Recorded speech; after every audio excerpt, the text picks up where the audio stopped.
Hello to everybody. Welcome to another episode of Sports Bytes. Today, we venture into basketball. We have a very special guest. But before we introduce him to you, I like to introduce my co-host. First off, we call her Josa. She calls herself the Pinay wrestler. But most of you know her because she's been appearing in a number of shows. Kara Mallonga, welcome to the show. Thank you very much, Brian. So, ayun nga po, bagong ligo tayo. Kara bagong ligo Malyonga. That's Alright. me for tonight. So, yeah, thank you very much. And I'm very excited with one of our guest co-hosts for tonight. Yeah. He's one of the well-respected basketball Oh, Yep. Well, okay. in he's our country. yeah, And he's one of my normal and the best partner in sports commentating. When I don't have the energy, he gives it. Coach Mike Perez. hi, Thank Coach you. Mike. Welcome Thank you. to Thank Sports you. Bite. Yeah. Well, Coach Chris, they're just being too kind. I know you owe them all something. Right. You owe them all a beer, I Right. think. I think I'm gonna get some dessert tonight and hand it over to Exactly, these yeah. guys. Anyway, Okay. thank you very much, Brian and Kara, for having us here at Sports Bite. So It's a pleasure to always have you here at Sports Bites. It's been quite fulfilling to have you as a co-host. And we haven't introduced our guest yet. actually, Coach Mike already introduced our guest. Our guest, our very special guest, all the way from I don't know where, but it's somewhere in the States. From Chicago. Oh, from Chicago. You never Chicago, told right. me. All right. Welcome, Coach Chris Daleo. Thank you very much. Thank you very much for having me. Hi, Coach Chris. We know Hello.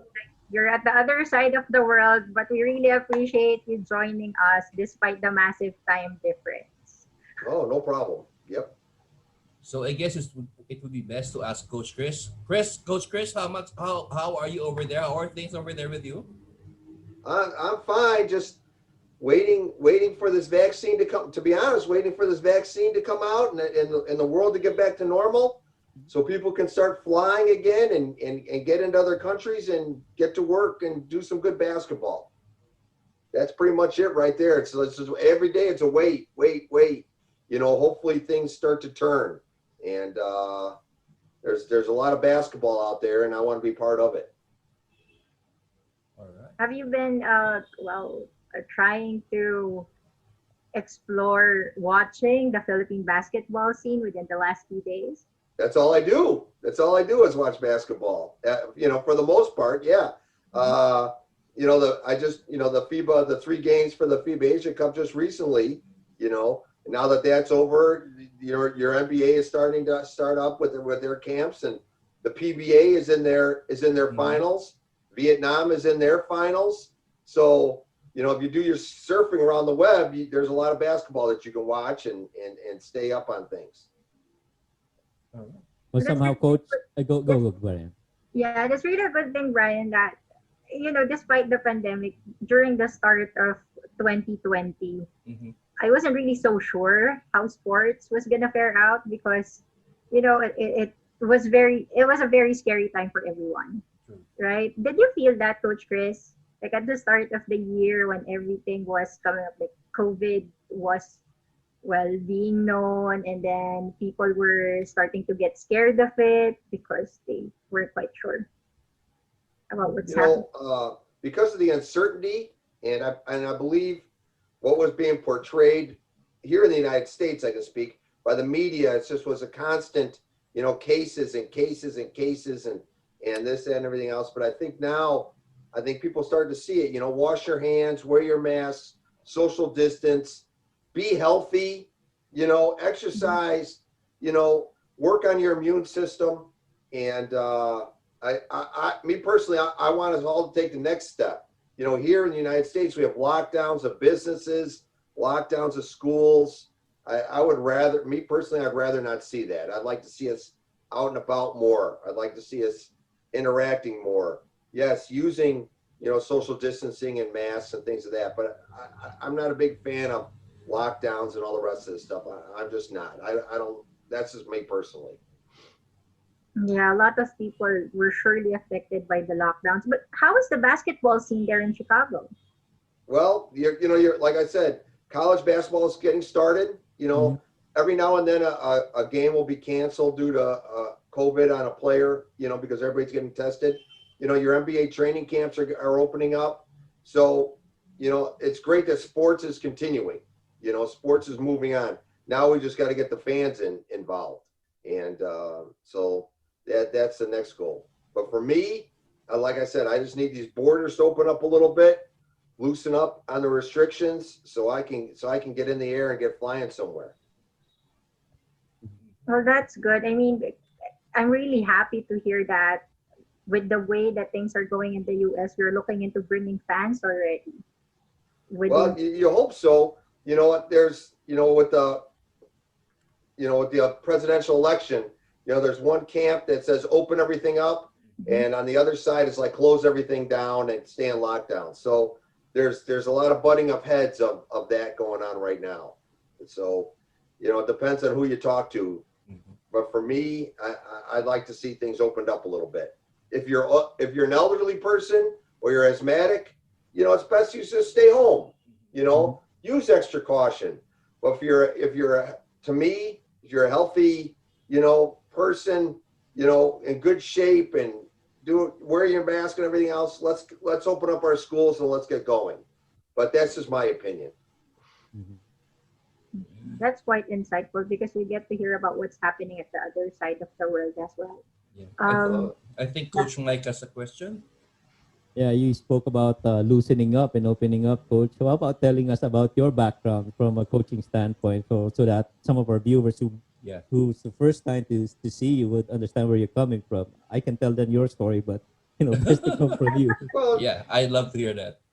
you love to hear my story? Yes, of Of course. course.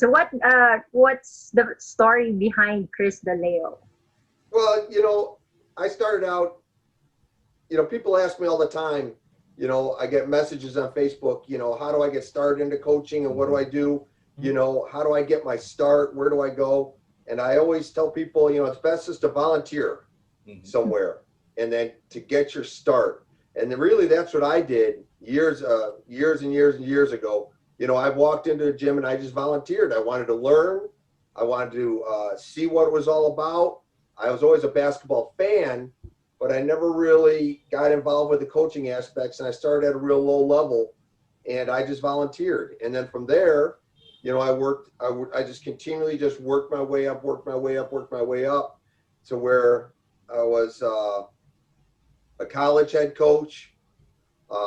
And I really enjoyed that. We had 3 years. I was a college head coach here in the States. And ultimately, I took a team that never had a winning season till we went to our Final Four Ooh. in college. So I was very proud of that. And that then parlayed into my professional job where I became head coach of the CBA, which is a G League now, but back then it was this CBA. And I was there for 5 years. And then now just recently now been overseas in Thailand for the last 3 years, where and that's after some hurdles when I first got there, some communication issues and some other things. We've won 5 championships, and then for the national team, silver medal for the men. And I was head coach for the women's 2 years prior for that in the SEA Games and won a silver medal with them. So 2 silver medals in Thailand, one for men and one for women. So I'm pretty happy about that. But now I sit, so I'm ready to get going again. It's been enough. It's been long enough. That's quite a feat considering that you started out with the communication differences. I can just imagine what you really had to. I mean, it was such an effort, I guess, to have to adjust to learning. Did you have to learn Thai to be able to communicate? No, you know what? The biggest things for me was it wasn't so much the language that was an issue. It was when I got there just to be able to put forth my concepts offensively and defensively, Mhm. and how I was going to communicate them using just a lot of hand signals, moving my body, a lot on the court to show. But the biggest thing was, in Thailand, a lot of the players on my professional team were still in school. A couple of them had jobs and families.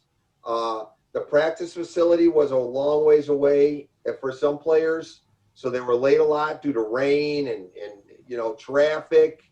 You guys know all that stuff goes into play. Yeah. So for me, it just was a question that I really had to overly communicate on so many things to make sure to try to get everybody on the same page as to what our goals were moving forward to achieve those goals. So I would set up 3 practice plans. One if I had a full team, one if I had 9 players, and one if I had 6 players, I'll show up that day. And I would just show up early for practice for players that want to be there for extra work. And then you have to go on the fly and you got to communicate, you got to bend. And once we started getting over those hurdles, everything really worked out well. Well, I can just imagine, Coach, the challenges that you had to go through culturally, and you being a foreign coach coming in a country whose basketball is not really the number one sport, and trying to set that tone for that team. I mean, was it just the players that you were educating, or were there also coaches that you were teaching some of your philosophies to? Well, it wasn't the coaches; it was players and management to some extent. Because here's they were used to doing things a certain way, whether it be they would scrimmage all the time. They would do full court scrimmage, roll the ball out, and that would be a practice. I don't scrimmage a lot. I break things down a little bit more. I do a lot of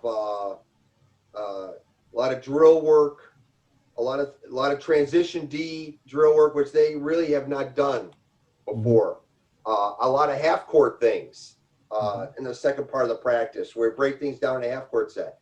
So at first it was, hey, what are we doing here? Players complain, this is not what we do. And it's not their fault. It's just what they were used to. But then once we started to win, once people started to see it on film, winning cured a lot of that stuff. And like I said, over the 3 years I've been there, we've won 5 championships. And then, of course, in the SEA Games, the silver medal for the men was the first time they've won in 6 years, a silver medal. So, now it's kind of accepted, embraced by philosophies, and so I don't have any of those issues. So it's kind of nice in that way. It just took some time, but I tell coaches all the time when they ask me, you have to be able to communicate, you have to be able to bend, you have to be able to work within certain situations for the betterment of everybody. If you don't do that, it's very hard to succeed. You have to have some give and take. And if you just go in there, strong and this is how my way, it just doesn't work. You'll be sent home. From a coaching perspective, Coach, what was the first thing you noticed that needed improvement with the Thailand national team when you came in? We certainly had a weakness for the team overall. I felt we were very weak physically, and we had to improve upon our weight room. I thought dramatically, just from a physical standpoint, very weak. From a basketball standpoint, we needed to work our bigs. I mean, I knew Philippines. I mean, they're coming at you with Fajardo and Stan Hardage. I mean, how are you going to compete? Right. So looking for the future, if you want, and my goal was to get to the gold medal game. And I knew, I knew we had to work on our bigs long before that. It just wasn't like 2 months. It was a work in progress. But we had to work our bigs. We had to work on our bigs physically for strength, but footwork, how we're going to handle defense in the post against some of these bruisers, for the Philippines. So that was something that we certainly I felt we had to work on. And then watching film on the Philippines, how they take people off the dribble and they do a lot of draw and dish in their game. we really had to work on a lot of ISO situations. Not to say that Philippines, that's all they ran, but in practice, just I'm a sending baseline type of coach. I send Right. everybody baseline, sideline baseline. We really had to work on our footwork and our speed to try to slow these players down because, and send them to our defensive rotations. If you're just a sieve and you're just letting guys blow by, which the Philippines, Pringle and those guys, they'll blow right by you. You don't have a chance, you know. So those are things that I felt we had to work on, and you always have to work on. So, and I think it helped in the SEA Games. I think it helped versus Korea, and it got my goal. Our goal was achieved to get to the gold medal game. So it kind of worked, I guess. Well, obviously, Coach, you knowing about Junmar Fajardo and Stan Hardinger, playing against them in the SEA Games, and wearing that shirt of yours with the tumakbo on the print. Yes, It I just goes represent to show Tumakbo. you're not a stranger to Philippine basketball. Tell us about that one, Coach. You know, there's a group here my friend, Coach Homer, lives in Chicagoland area. He works with Tumakbo, and then they have in LA, Coach George in LA. And what they do is they bring in Philippine American kids, train them, and then work to get them over into college or to leagues there. So I met Coach Homer a year ago, and he asked me to come in and help, which I do now. Not only just evaluate players, but also work with players. You know, I don't charge a fee or anything. I do it, just to help, to stay involved in basketball and to help young players. And I think they're a good service. I think they genuinely care about their players. And I think they genuinely want to help players. It's not a money-making scheme or things of that nature. And so I proudly wear my Tumakbo sweatshirt and gear all the time because I believe in what they're doing, and I think it's a good thing. Talk to us, Coach, about the kids, the Filipino ballers that you've handled there. What have you seen? What have you observed? Some maybe areas for improvement on a Philippine basketball player. The sad thing is with COVID being what it is, they had set up, they worked their players, weekly, but then they set up a live stream and was going to have coaches from the Philippines come over so they can see personally, the players if they want to sign them. But because of COVID, it stopped all that. And that really was a shame because it hurt, players and their exposure to their camp, to the colleges there. So that really hurt. And then they tried to set up a live stream where coaches could watch it, stay in the Philippines, but watch to see the players. But then they had an outbreak of COVID with some of the players here. So that's been kind of some bad luck. But from the players that I work with, Tumakbo, the biggest thing that I see is they have a hunger for success. Hard work is not a problem. They work hard. They're respectful to the coaches and to the game itself. There's no attitude with the players of I'm better than this, or I should be doing this, or I need to play this position, or things of that nature. It's a yes sir, no sir mentality, and they all understand this is a stepping stone they need to get over there to go to school there. So I think that's all great stuff. And their parents, when you meet their parents, they've been fantastic as well, where they understand and they listen and they're respectful. So they're just like, hey, teach my kid, work with my kid, get him better, and you're the boss, and that's refreshing and nice. Well, Coach, you did say that we don't really have the normal setup in terms of recruitment. So in terms of Tumakbo, are they doing something via social media or any other adaptation in order for their players to reach out to the coaches that are here in the Philippines? And Well, I know Coach Homer sends, he films everything. they have at the gym, they film it from multiple angles, and he sends, and he's constantly on the phone. He's not. I don't think promoting is the right word, but showing the exposure, exposing the kids to the coaches, and not gassing up the players, but just showing them in the frame, realistic frame of what they can do, what they can't do, and the best fits for them. So that was one thing that I really liked. It wasn't like you're promoting a player and really gassing them up and putting them up on a pedestal and saying how great he is and he can do this and that. No.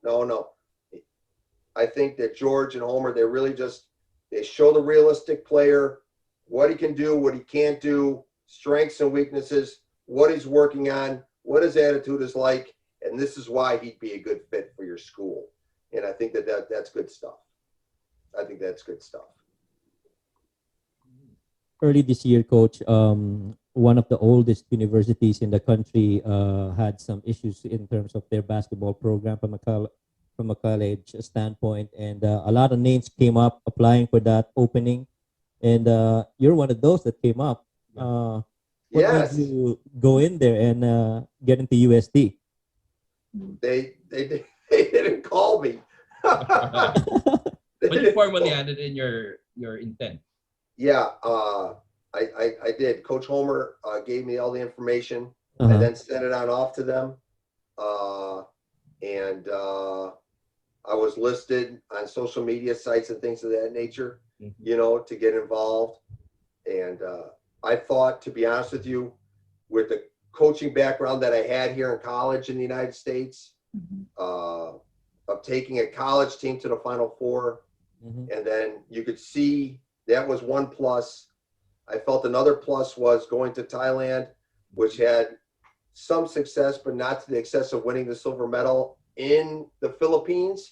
You could see the development and the product on the court. I thought that was a positive plus, but it just wasn't meant to be. So we'll keep swinging and see what happens next. Yeah, well, if it makes you feel any better, Coach, there are other qualified coaches as well in the country that wanted to get in, but they too didn't get that slot. So, but one of the coaches, Coach Gino Manansala, I believe, was the one who got that slot for UST. But I heard news, Coach, that you also try to be part of the Philippine national team and the coaching staff? I'm going to tell you, I love Philippines basketball. Okay, and I'm going to tell you why. Because I love the passion that the fans and the players have for the game of basketball in that country. And that is something that I want to dive in and surround myself by. And that when we played at the SEA Games, the love that I felt from the fans, not to me, but to appreciating good basketball, it stuck with me. And I said, man, this is someplace that I really would love to be because of that. And it doesn't matter to me what level. It doesn't matter, or the situation, or even for me at my age and what's on my resume. I just want to be surrounded by good people who all share the same common goals of winning championships and doing good things on the basketball court. To me, that's most, because then it's not a job. It's just something you want to go to, and that's, and for me, Philippines basketball. I mean, you guys know, you look at these college games in the arenas and the fans and the passion, you want to be part of that energy. You want to be part of that, situation. You look at the pro games, the same thing, and not only look at the social media sites. You have 10, 12 people all asking questions, all on social media, from kids to adults, all asking about their teams and about their players. So if you're a true basketball person, to me, that's like heaven, because it's basketball all the time, and people that are passionate about it, that that understand winning, that relish championships. That, yes. So to answer your question, yes, I'd love to be a part of it, because I think my resume proves that I can provide a win, and if it can go where it's appreciated, where people want to win, I'd love to do it. Yes. You talked about college basketball, coach. Have you seen an actual local Philippine college basketball game here? I love to. I watched UST play 3 or 4 times on film, Oh, you know, okay. on YouTube. Mm-hmm. I've never been to a game, Mm-hmm. but I've watched the Green Arrows, right? Green Archers. Green Archer. Yes, Green Archers. I've watched them play because when people were calling me about UST, I wanted to research it. I wanted to see it. When I started working with Tobacco, I wanted to see types of players, what systems were run, how can I become more educated so I can help others, you know, get to that point. I wanted to see if I got positions there, what can my strengths be to help them, and then to work on my weaknesses. So I watched a lot of games. Absolutely. I sit in my house. Here's my office. I sit in my office and tune on YouTube, and away I watch, and I love it. Coach, based on that, of course, you've said that you've watched a lot of collegiate basketball games of Philippine universities and colleges. What do you think is the overall strength of collegiate basketball here? Well, you know, each coach, you need good players to win. Don't get it. You know, your coaching can only go so far. You got to have good players to win.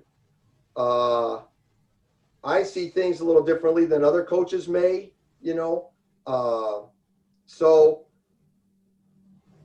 when I see some coaches that don't have success, that's on them. I don't critique or say good or, you know, bad things about other coaches. That's on them. You're judged in this business by wins and losses. You know, you can have all the excuses in the world, but you're judged by wins and losses. So you look at, you know, I look at Coach Tab and the things that he runs with his college program. Okay, so I ask myself, what makes him successful? How is his, what is he doing that's so successful? So then I watch some of his games, and I look at some games where teams are not so successful, and I watch some of their games, and I say, oh, okay. So, and then I formulate my own decisions about why one guy is more successful than others, you know, and then that's just the way I do it. But I can't really say this coach is bad or this coach is, you know, what he needs to work on and things like that. That's his business, you know. Me, I just got to take care of myself. Coach, I want to go back to Thailand, because that's obviously where your body of work has been seen, and you know, Yes. the success that you brought to that country in terms of basketball. You have developed a lot of really good basketball players in there. Who would you think would be maybe 2 players whom you think has got really good potential from that Thai team that you handled? Well, obviously, you know, your third game against Philippines, you know, the Thailand center, you know, had 34 points or whatever. Jakrawan? Yeah. You know, when I first came to Thailand, there's 2 teams that our ownership owns, High Tech and then TG. He was riding the bench on the sister team. Mm-hmm. People have to understand that bigs develop later, you know. When they're 16, 17 years old, there's some players that they're still gangly and uncoordinated, and you have to be able to project where that player could be. Where guards, you know, they're smaller, they're more agile, you can score, take people off the dribble, shoot, you know, so, you know, their ceilings are going to be a little bit lower than a big's. So a lot of people, they say, well, this kid's a big kid, he can barely run, or, you know, he has problems with that. But you have to be able to project because coordination and things come in later with bigs. So he certainly, at a very young age, has improved tremendously. Footwork wise, Right. skill wise, he needs to get stronger. He does need to get stronger. And obviously, I don't think he's going to grow anymore. So he's 6'8", 6'9". It's not like he's going to be 6'10", 6'11". I don't think. It'd be great if he was. Uh-huh. But he works hard. He misses a lot of practice due to school, and so we had to do a lot of extra work. And he does a lot of extra work on his own, of footwork. We do a lot of pad work. We Mhm. and it's just not typical drop step. It's up and under moves.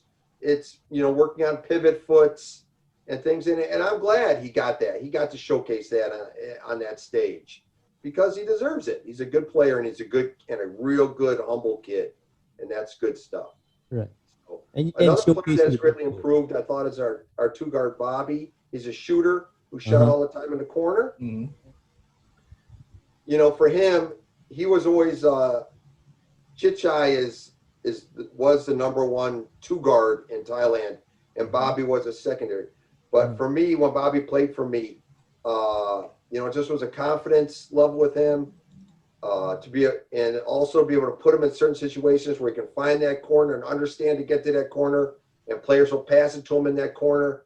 He had to learn that he's working on it now, taking people off the dribble now, so he can have more of a balance to his game. But those two players certainly have improved tremendously over the last couple of years, and it Yeah, shows. and I must agree, Coach, that Jack Rowan did show us that those footwork, and that kid is young, but he knows how to compete. I think that's something that you instilled in him before he was under you. I can't help but ask this, Coach. Of course, coming off the Sea Games, and then you went up against Korea in the FIBA qualifiers early, and you guys lost by mere 7 points. Mhm. And coming from a team that's Thailand, that's a huge accomplishment. Surprisingly enough, when we head over to the qualifiers just recently, we didn't see you in the games. I think a lot of your fans who follow you would be quite interested to ask why you're not part of the coaching staff. Is it something that we can Uh, discuss? I guess I just didn't do my paperwork. I don't have any real answers. It's not like there's a Uh-huh. problem or rift. It's just, to prepare the paperwork to fly with the restrictions of the government and quarantines and things of that nature. Mhm. So I just don't think they did my paperwork in time. Interestingly enough, Coach, they didn't have Tyler Lamb as well Yeah. in that game. Mhm. They just didn't do the paperwork. There's just the simple way to put it. But Yeah, I guess, I wish I had, like, there was some concrete thing or right, there was some underlying issues right. or anything else like that. No, it's just, these are strange times with Just a all matter the of restrictions and everything else. that's Yeah. really So, sad because maybe they could have, progressed in a different way if Coach Chris was there. As you know, because they're used to his coaching style. He has been Mhm. coaching them for so many years already. And I think people also adapt to a coaching style. And since you're the one who trained them from the onset, I Mhm. think it's also one of the reasons why their performance were as such because it was also a period of adjustment. Would you say that, Coach Chris? yeah, I appreciate the kind words. Thank you. But yeah, it was kind of disheartening because silver at the Sea Games, and I thought we Mhm. played good basketball at the Sea Games. I thought we really, we let a little slip against Vietnam, but I thought for the most part we played good basketball. We rolled into Korea, and I thought we changed our defenses. We kept Korea a little bit off balance. Mhm. Uh, I thought once we got over, I think my players got over the confidence that, hey, we're playing Korea tight. We were tight at the half. We can play with this team. I and then now to go to the last three games that they played, and sadly, they didn't play very well. You know, and hopefully Thailand can now bounce back. I don't know what's going to happen for the February window, right? I know they have a couple games there, and then I think that's They'll about be it up until against Sea Korea Games too. time. What's Korea that? again. They'll be up against Korea as well. Yeah. Again. Yeah, so Korea's going to be out for blood. You know that they're going to Oh want yeah, to That's for definitely. they're going to sure. want to play well. Right. So, but it just goes to show you. We talked about it earlier. You have to be prepared. You Right. know, and I'm watching online. You see everything on Facebook, and you see, the Gilas Pilipinas Facebook pages how Mhm. they're talking about things for World Cup already, and they're talking about things, 6 months, 8 months down the road. Which players are going to be there? What players do they have to work on to get? Mhm. That's fantastic. Mhm. The preparation and the communication on how to put the best product forward to win. I mean, those are all. We talked about it earlier. That's what needs to have happen. You have to have that. You have to have that in order to win. Well, And speaking of Gilas, coach, I mean, I know you watch a lot of Philippine basketball based on what you said, but who impressed you the most on the cadet Gilas squad? Oh, I have that. I have that for you. Oh, good. And Like, I'm it's telling on you, this. everybody says that Kobe, Para. Kobe Paras is Yeah. the big. Everybody says that he's the real deal, right? He's Mhm. he's the guy. He's your future. Well, I'm Mhm. here to tell you, Dwight Ramos Mhm. was fantastic. Mhm. Fantastic point guard. Fantastic player. Ran a team. Was aggressive defensively. I thought he really, really, really played well. Right. And it was great that there were so many players that wanted to compete and so many players that wanted to do well. But really, I thought Dwight Ramos really, really stood out to me as being an outstanding player with an outstanding future. I think. We're actually missing the services of one of the really good players under Coach Tab Baldwin in Ateneo. His name's 30 Rabena. I don't know if you've heard of him, Coach, but he's No. now playing as an import in the Japanese basketball league. Yeah. And maybe he's someone too that you might want to look out for. I will. He's Hang on. good. He's really good. What team is he playing for? What's I that name forgot again? the name of the I Japanese. forgot, It's so hard to but pronounce. his name's 30 Ravena. 30 Ravenna. 30 Ravena. Kid's good. Brother I'm of going to watch Peter. him today. All right. Right after my treadmill, I'm going to watch him. Yeah, he's playing for Neo Phoenix. Yeah. Oh, Neo okay. Phoenix, right? Neo Yeah, Phoenix. for Team Neo Phoenix. He's good. See, your pipeline of players is great, and that's fantastic. So, I mean, good things for Philippines. Yep. And I can almost feel the competitive nature in you, coach, just watching those games in the qualifiers and couldn't do anything. I mean, if you guys don't know this, Coach Chris has the 62% winning percentage in CBA. That's the highest so Ooh. far. He's the fifth all time rather in the league for over 60 years of history. And where does it get me? Right here. It Right. doesn't help me. Maybe you're just in a break, coach. And listen. Some of the coaches that But here's my fearless forecast. Yeah. A team is gonna get you after this. Wow. Who? somebody's gotta get you, coach, Yeah. in the country. Somebody's gotta get you. I'm sure. Listen to this. Coach Chris is the fifth all time with this group of coaches. Okay, George Carl, Phil Jackson, Dave Yoger, Bill Musselman. And Oh. not everyone could say their name with those group of coaches, and Coach Chris has been in that circle with the most. But the big thing about that is the team that I coached was right here where I lived, Uh-huh. and those coaches, they came to the CBA, which was right underneath the NBA. They came to win their games and do good things, and then parlay that to NBA positions. Mm-hmm. That was on their mind. That was their goal. But for me, I missed a lot of my windows with the NBA because I was so happy. Everything was right here in my backyard. Right. I loved my owner. He let me do whatever, he gave me the money to produce a good product. I love my fans. It was a short drive to work. And so I really didn't necessarily at that time, my kids were very young. I really didn't have at that time aspirations to get to the NBA where, Phil Jackson at the time was coaching in Albany and George Carl and Dave Yeager. I coached against Dave Yeager many years in this league. And it was always his aspirations to get to the NBA. And he did. But for me, I really wasn't overly interested in that because I was so happy right where I was.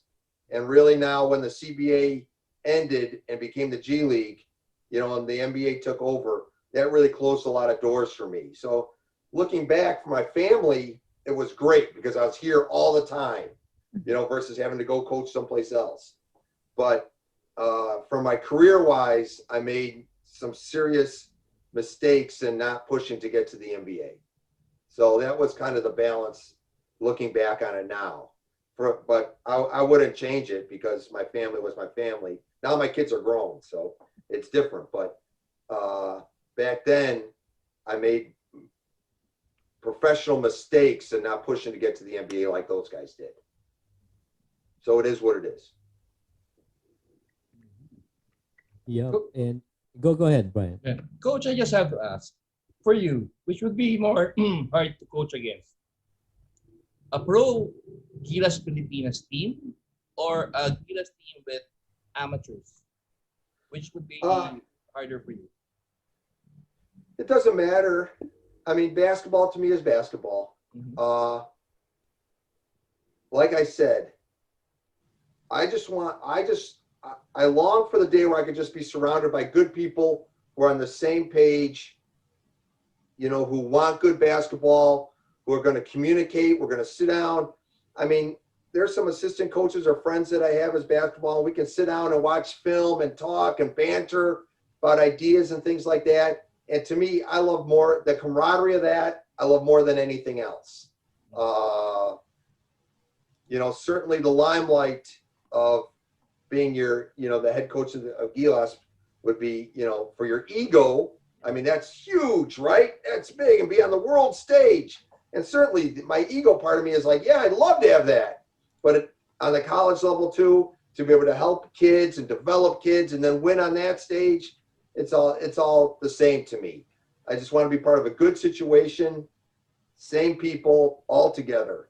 So, but you know, Gilas, their head coach, they're not interested, I guess, because I know like ESPN5 has contacted me a couple times and things, but I haven't gotten any. I haven't gotten anything back from them either.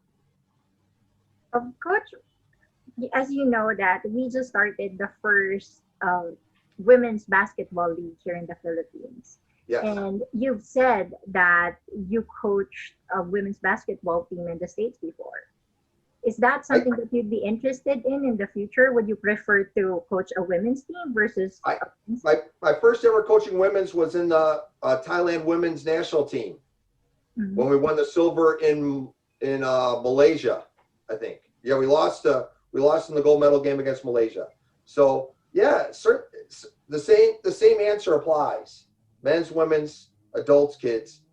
For me at my age and what I've accomplished in my life, that my most important things are the things that I've just described before. It doesn't matter to me. I just want to be happy doing that stuff and surrounded with good people. That's most important to me, to be honest. More important than the monies, more important than, you know, salaries or anything else like that.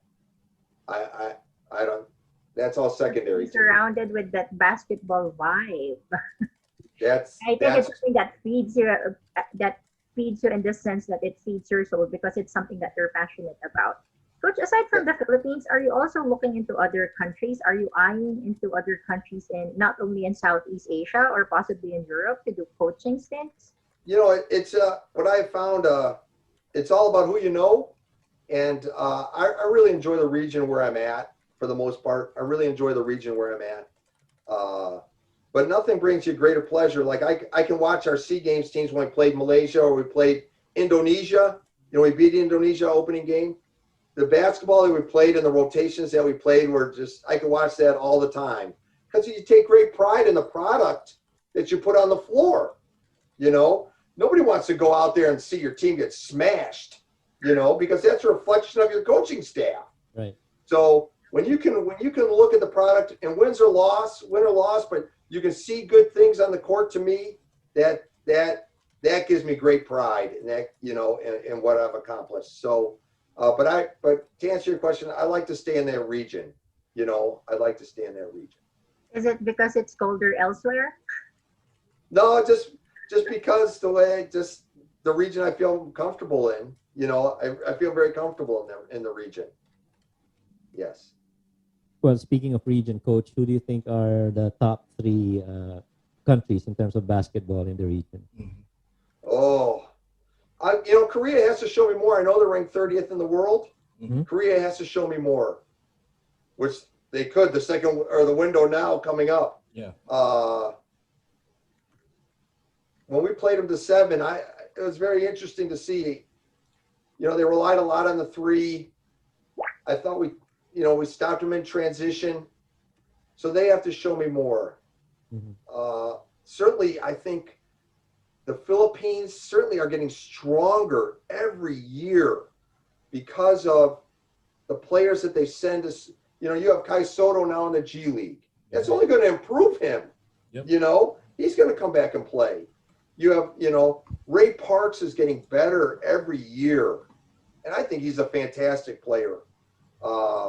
So I think the basketball in the Philippines is making us so much stronger. Japan certainly is so strong. I'd love to go compete and be able to put my defense against those clubs just to see how it all shakes out is what I really would like. Indonesia certainly has gotten stronger with the 2 new players that they have, but we'll see what happens. I don't know. So yeah, I'd like to see it. I'd like to go play those clubs.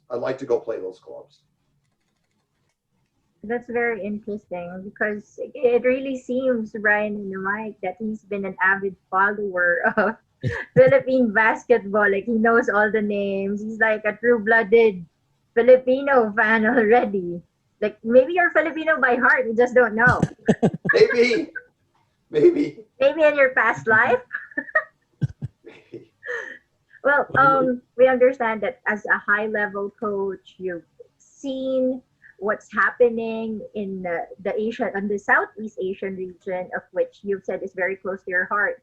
Would you happen to have any tips for the coaches or the rising players? Yes. Tips for coaches. I get asked that question, and I say the same thing: is find whatever philosophy works for you, and then stick with that philosophy. I have some coaches that contact me. They're like, well, let's say their defense, I send everything middle, but now I'm thinking about sending everything sideline, baseline, or I want to be a trapping, pressing coach, but we give up easy baskets, or I don't know how to do that. No. Find your niche, find what you want to do, believe in that, and then work to make that better. And that's my advice for any young coach. If you really want to be a pressing, trapping coach, then by all means, press and trap. And if you make mistakes, learn from it, but stick with it, work with it, massage it to be with your players and work with your players, but keep that foundation of what you believe in, that philosophy that you believe in going forward and stick with that. That's my advice for coaches. My advice for players is the same thing. Don't get wrapped up in positions. Mm-hmm. Sooner or later, basketball, it's getting more and more like that. It's going to be positionless basketball, where 5 men play the 3 men. You know what I'm saying? So I think, and a lot of parents are like this. Well, my player's a point guard, and he should be. No. You have to be able to dribble, pass, and shoot. Right. Regardless of your size. Post up. If you're a guard, you still got to be able to post up and take people down low. Bigs, you got to be able to space the floor and be able to shoot the 3. So become well-rounded. Be able to take people off the dribble, but also take people into the paint. And that's my advice to players. Be well-rounded player. That's very insightful because I think it applies to a lot of Filipinos because we can be tall here, but when we are brought elsewhere, we have to adjust because tall here doesn't mean tall in Japan or tall in, let's say, Mongolia. So that's a very good way of putting it. And I think, Coach Chris, that's one of the reasons why a lot of your players also are very flexible. As you've said, you trained them to be able to maybe be like water in a sense that just go with the flow. Well, I'm curious, Coach Chris, with the upcoming NBA season, which are the players? Of course, the draft just happened and all. Which are the players that you are rooting for and looking forward to see in terms of putting up a great show? Hmm. Well,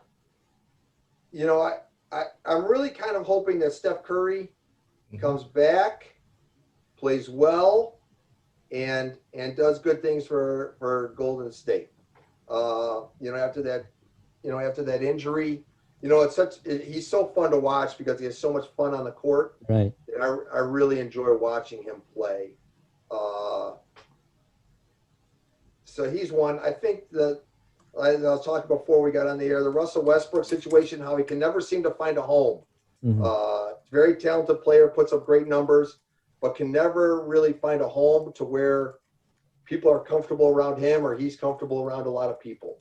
So I think that's going to be interesting to see what happens with him in Washington. Boston, I've always liked, watching Boston play because they play so hard.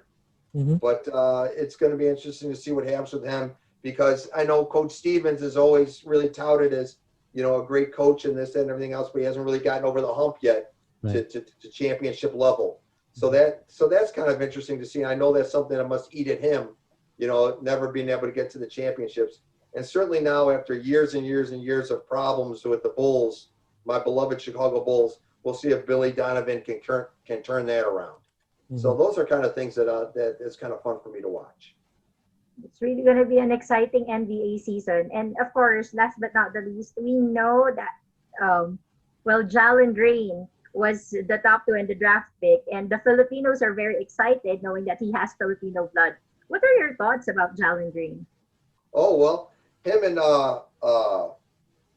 Clarkston, right? Utah just re-signed in Utah, right? Yep. And right? So those are 2 then there for you going. So I think the main thing I saw, I'm going to see what happens with Green or with Clarkson because I saw him play at the SEA Games, the last SEA game, not this one, but one prior to that, and he played so well. The big thing with that is he plays, I think he can play multiple positions, which is so nice for Clarkson. So it'll be interesting to see. I'm going to watch. NBA on TNT here in the United States. So, Coach, who was the big winner in the off-season for you? What's the big what? Who was the big winner in the off-season moves? Oh, the big winner? Oh, the big winner in the NBA? For me, it's a no-brainer. The Chicago Bulls signing Billy Donovan. I mean, as a Bulls fan, you have to realize after Tom Thibodeau, they've had just years of problem after problem after problem with Tim Floyd. Just Fred Hoiberg was a problem, and just recently, Boylan was a problem. So now they bring in a reputable coach. They've cleaned out a lot of their front office staff. So now it's time for them to hopefully take off and become a respected power, in basketball again. So for me, that's the biggest upgrade right there. To get rid of Paxton, to get rid of Gar Forman, and bring in Donovan and a new GM, the GM from Denver, I think is big. Yes. Maybe if they didn't let go of Jimmy Butler, huh? Boy, he's a dog, isn't he? Boy, does he play hard. He plays hard. Yeah. He plays hard. And inside, outside, during the finals, he just goes all day, refuses to be denied, and will fight you tooth and nail for every basket. And that's great. That's great. Well, it's just a shame, Coach, that we have this COVID situation because your connection with Coach Homer would surely have you in the country around summertime this year because he has a basketball program here, but a tournament rather, a preseason for all the college leagues here. We call it City Hoops. That's where all the big colleges and universities would play in. And I'm sure if that tournament went on, I'm sure I'd be seeing you there in the games, and probably you get to talk to some of the coaches there. My fingers are crossed that hopefully that goes on and hopefully I can get there. You know, I believe in what Coach Homer's doing. I think he's a good man. Yeah, he's a good man. And I respect what he's doing. So Right.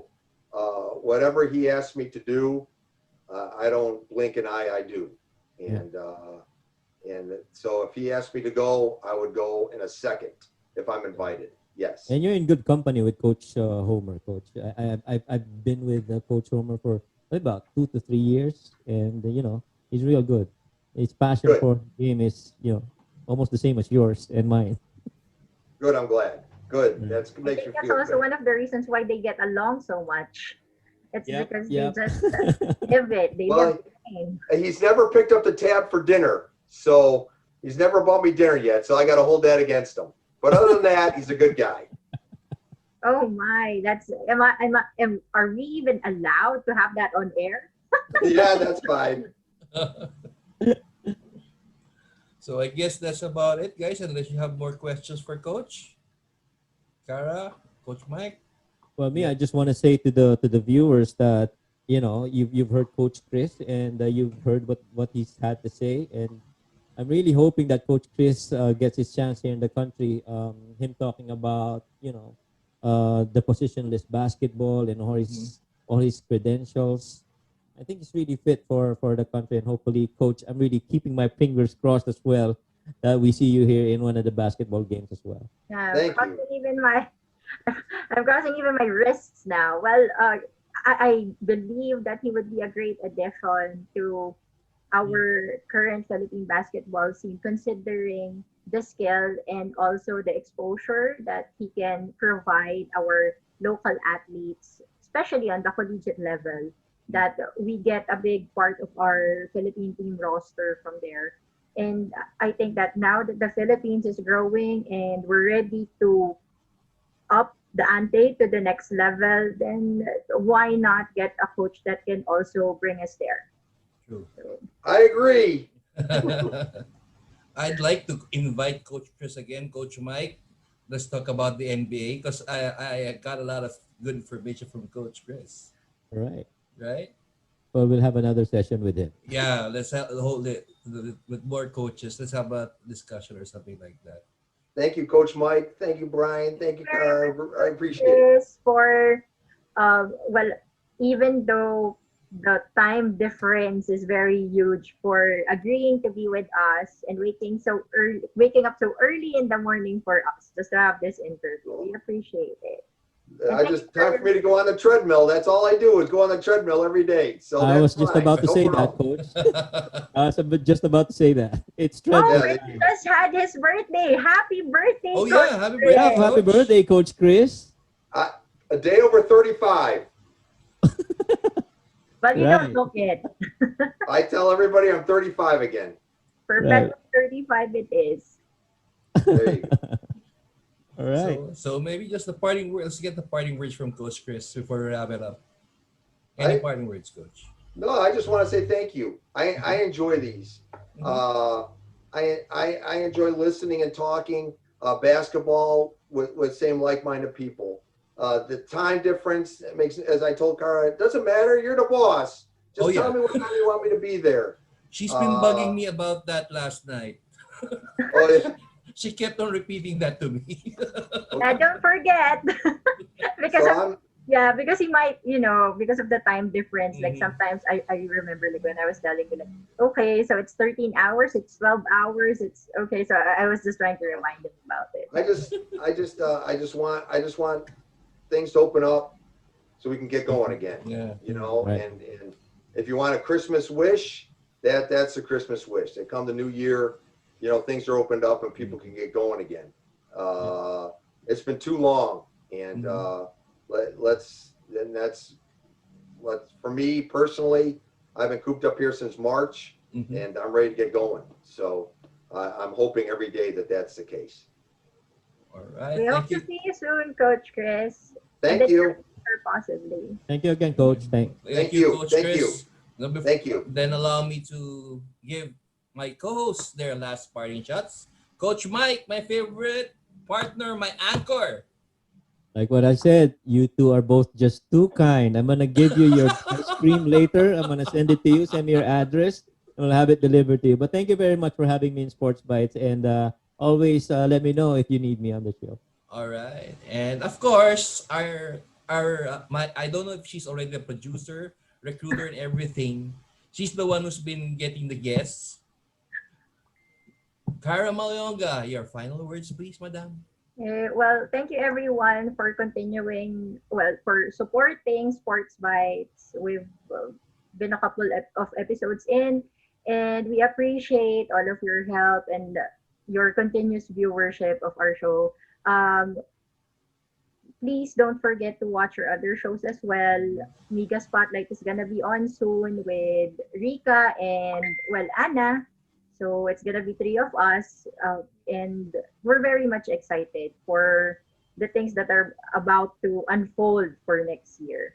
If you want to follow me and know what craziness I'm up to, I have my Instagram. It's Auranes. It's AURANESS, and there's my Facebook with a lot of, well, crazier stuff. So there, all things all things basket, not really, but all No, things not just sports and basketball. family. Sorry, basketball. So there, All sports, all all sports. sports. Hindi Yeah. lang pang pamilya, pang sports pa. Yeah. There. As for me, thank you, Coach Chris again. Thank you, Coach Mike. It's been a pleasure as usual. You raise the energy again, and my ever makulit co-host Kara. Mhm. And for our next episode, just stay tuned. Good night, everybody. Good morning Bye. to Coach Chris. Morning, Coach Thank you. Chris. Thank you very Thank you. much. Bye. All right. Bye. Thanks, Coach. Bye.